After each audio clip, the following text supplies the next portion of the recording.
Hey guys, welcome back to the series. In the previous video, I showed you how to open a futures account and access the market on Webull.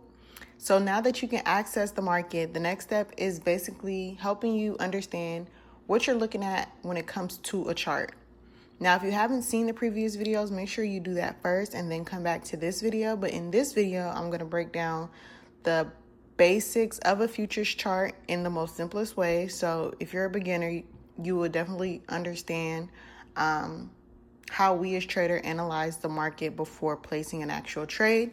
And again, I like to keep things as simple and straight to the point as possible. But remember, simple doesn't always mean easy. Now, when you open the market on Webull, the first thing you'll see is a chart. Once you put in your symbol or instrument that you want to trade, the first thing you'll see is a chart. A trading chart is simply a visual representation of how price moves over time. On the chart, you'll see price moving up and down, and that just means buyers. This is just showing how buyers and sellers interact with each other in the market. So you'll have a vertical axis, which basically represents the price, and then you'll have a horizontal axis which represents the time. So when we look at a chart as traders, it's basically looking at the history of how price is moved, whether that's live or whether you're back testing. This helps traders analyze chart or patterns, trends, or even just opportunities that you see before you enter an actual trade. All right. So most trading charts use something called candlesticks.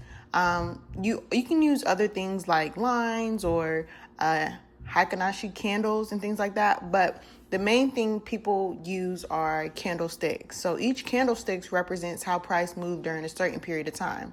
So how you would read a candlestick is by looking at the color. Now, I know if you follow my trading journal, my candlesticks for buys is white and my candlestick for sells is purple. But on a basic chart, on a fresh, clean chart, you'll recognize it by the colors.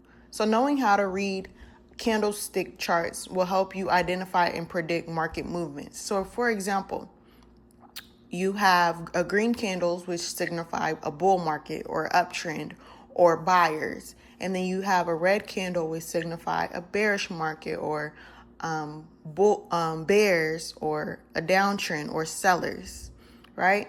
So depending on your chart setting, one candlestick might represent a 1 minute candle, or you have a 5 minute candles, or even an hour of candles. And that just represents price action within that specific time period.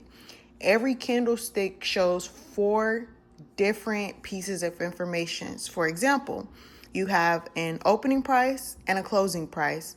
You also have the highest price have been and then the lowest prices have been in that specific time period, whether that's on the 5 minute chart or an hour chart, right? So if the candle is green, then the bottom of the body of the candle represents the opening price and the top represents the closing price.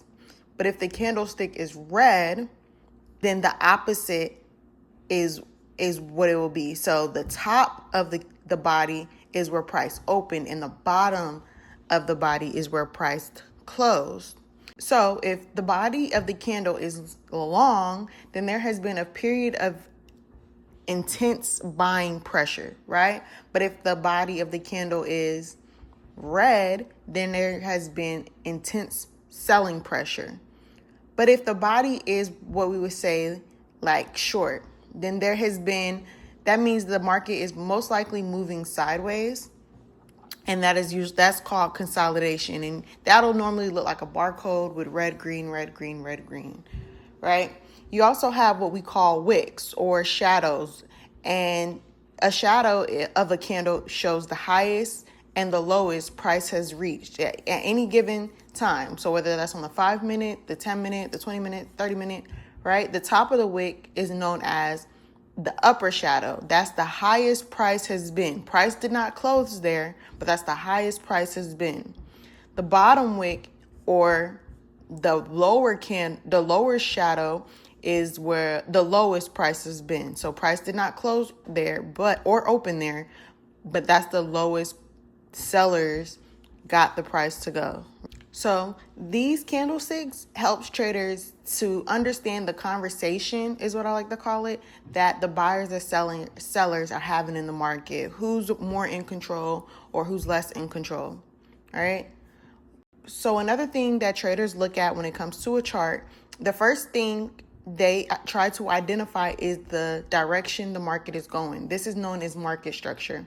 So most markets move in three basic ways. The first way is an uptrend, which means price is generally moving higher up over time. That is also known as a bullish market, and that is also known as buyers are in control.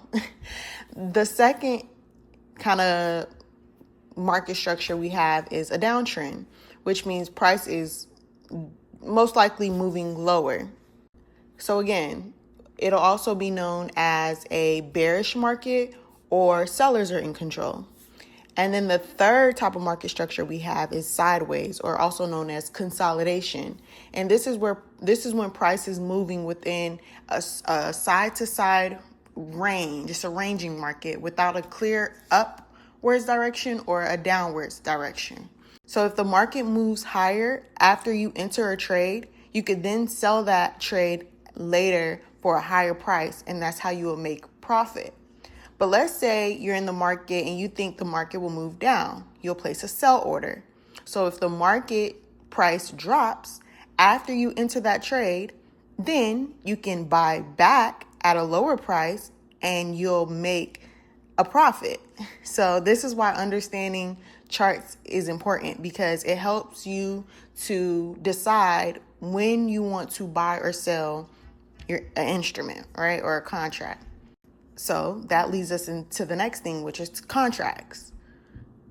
When trading futures, you're not buying shares like you would in the stock market, right? Instead, we're trading contracts, and each contract represents a specific portion of the market.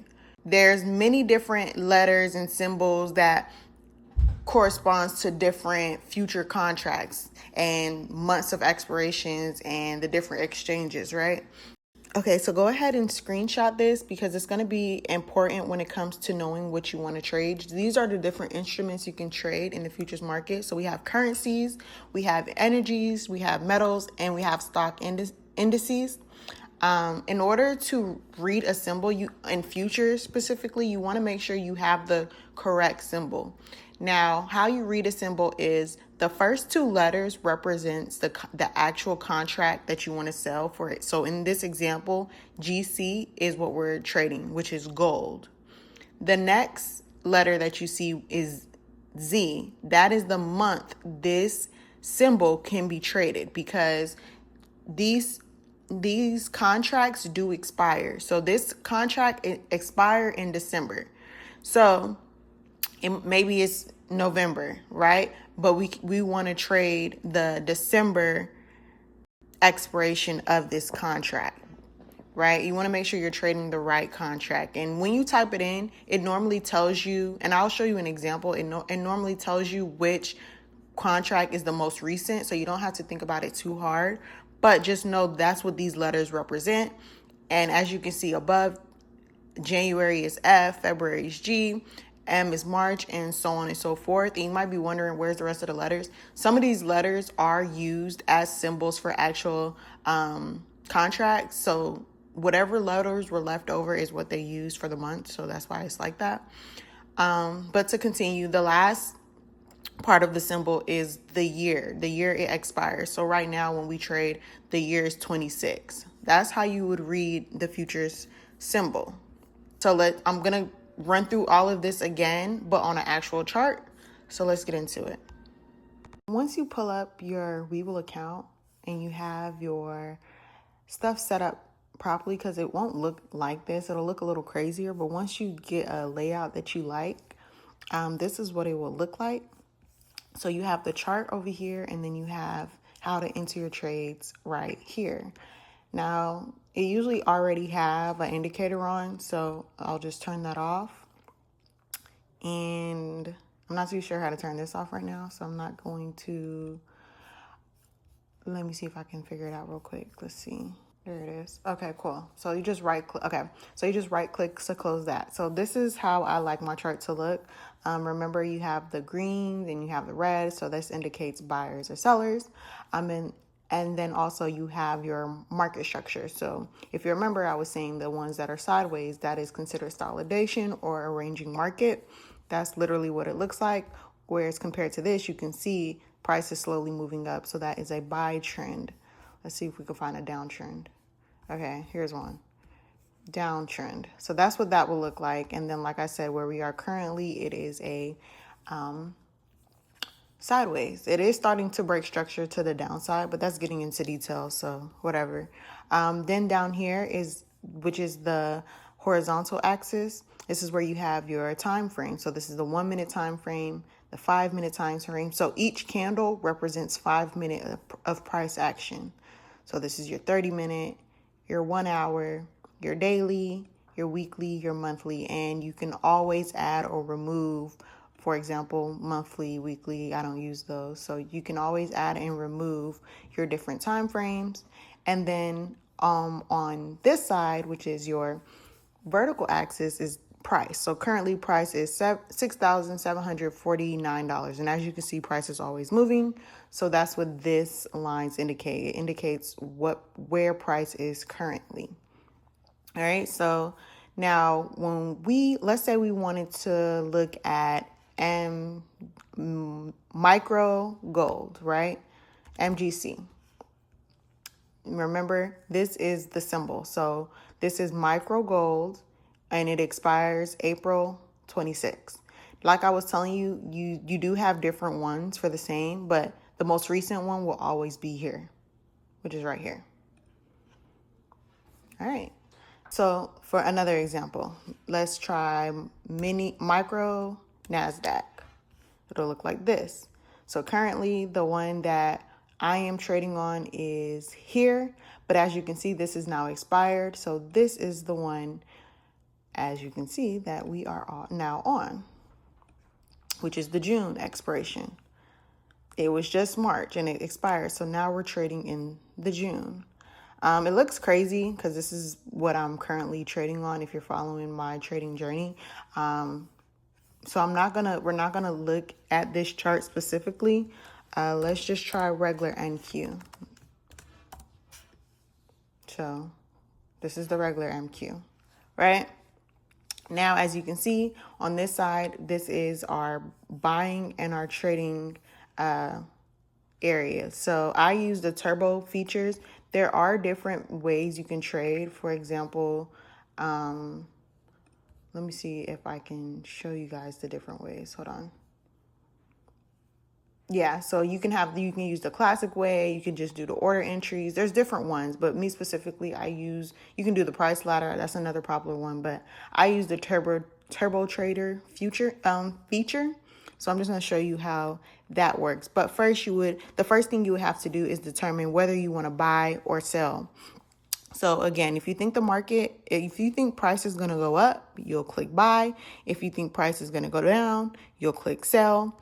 And that's literally how you would enter for a position, right?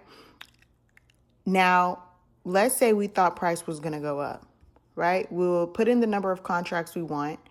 Okay, hold on. We're going to have to do mini for it to work. So let's do mini NQ. Okay, perfect. Keep in mind that it is 4 p.m. So the margin for after market is closed. Market opens 9:30 to 4 p.m. Eastern Standard Time. So once the market closes and then it opens back again at, I think 5:30. I believe it's 5. The margin size is different. So the margin that you would need to have in order to trade after hours is $4,081. If I was going to put in one contract, that's how much it would cost me to get into that trade. If I have less than that, I wouldn't be able to trade. So if I added 2, that's how much it would cost me to trade. That's how much I'm saying I'm willing to lose. Even if my account was at 20,000, I'm saying I'm willing to lose 8,000. Obviously, I'm not putting the whole 8,000 in there because you do want to have your stop loss and take profits, but that's how much you would need in order to trade 2 contracts of mini NASDAQ or micro NASDAQ. I feel like it's mini. I'm confusing myself right now.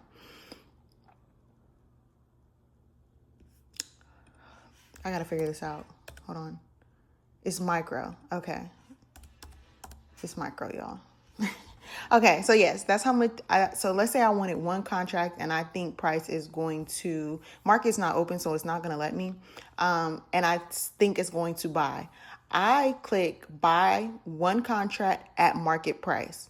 That will immediately put me into the trade, right? Now you do have other options like when price gets to, like if you did a limit order, you don't want to enter a trade until price gets to, let's say, 25,220.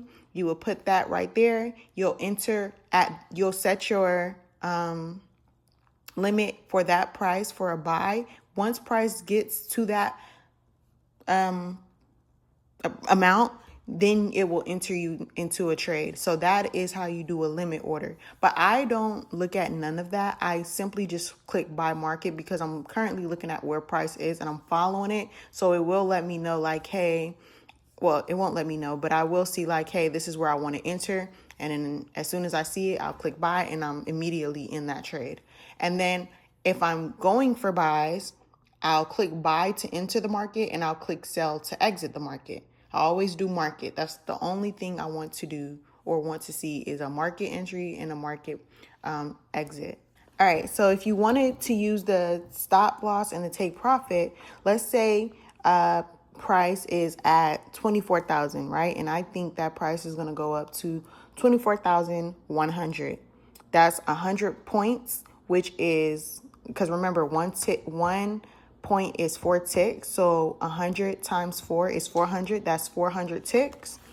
So that means my stop loss would be 400 ticks and my take profit could be anywhere to 400 or to 500. You know, you can literally control how much you potentially could take profit and how much you could potentially lose.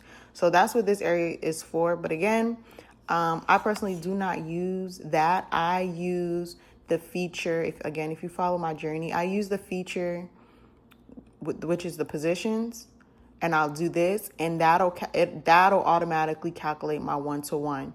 So I do it for whatever the zone size is. So let's say this is a zone. And don't let the terminology confuse you. I'll explain that as we go through the series. Let's say this is a zone and I think price is going to sell, right? What I would do is I want to enter when price comes here. So let's say price came here. My stop loss is as big as this zone. And then my 1-to-1, which will be my take profit.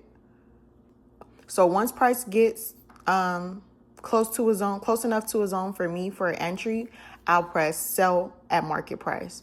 Then once price comes down here where I'm in the green and it hits my 1-to-1, to get out of a sell, I'll press buy at market price. And it's the opposite for buys. If I'm getting in the market for a buy, I'll press buy at market. And if I'm trying to get out of a buy, I'll press sell as market.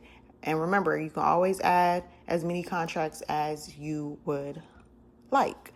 So always remember that MNQ or anything mini or anything micro means smaller profit and a smaller loss, whereas the ones that aren't micro, like the regular contracts, that has a potential for higher profit, but it also is a higher risk. So again, if you are a beginner, I would recommend starting with the micros just so you can manage your risk a little better. So before we wrap up, like I said, it's really important to remember that trading do involve risk. So the market can move very quickly and profits and loss can happen like in a matter of minutes. And that's why having discipline and risk management, so knowing how much you're risking for a trade, is really important. You always want to know how much you're willing to risk before you enter a trade, because if say you're in a trade and news hit and price starts selling, you're in a buy, and price starts selling and it moves 400 ticks in 5 seconds, you are now down. And if your account wasn't able to manage that, your account will be liquidated. So you want to always know how much you're willing to risk before you enter a trade. So never trade money you can't afford to lose. You want to treat your account like it's your business, not like it's gambling, not like it's just a game, right? And always keep your points and your ticks in mind, because that will help you trade smarter and protect your capital while you learn. So I will see you guys in the next video. I hope this video made sense. The next thing we're going to talk about is the actual strategy when it comes to placing a trade. All right, bye.